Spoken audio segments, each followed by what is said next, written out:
This is munggo. Munggo at saka spinach. Ginisa ko lang yan siya. Tapos, nilagyan ko siya ng sotanghon. Kaya, munggo sotanghon ang tawag dyan. You know? Gin-experiment ko lang yan. Experiment ko lang siya.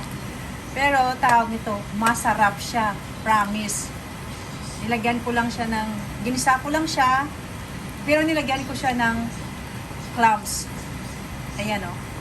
At saka, ginisa ko siya sa bawang, sibuyas, at saka, nilagyan ko siya ng ground beef. Tapos, nilagyan ko rin siya ng clams. Tapos, ayan, nilagay ko muna ang munggo. Tapos, sinama ko na sila lahat. Yan, madali lang. Hindi pa masyadong mahirap gawin. So masarap siya, in fairness. Nilagay ko yung dalawang balot na sotanghon. Masarap siya, guys. I-try nyo rin siya. Masarap. Pero kung wala kayo, of course, kung kahit na anong sahog, masarap siya. Tapos nilagyan ko siya ng beef bouillon. Kung mayroon kayong mga seafoods bouillon, pwede.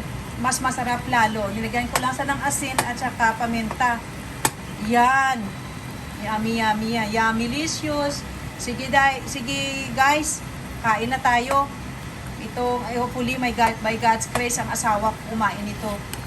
Itong masarap na munggo, sotanghon munggo with spinach. Okidoki.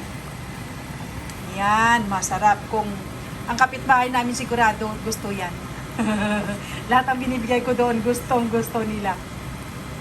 That's it, guys.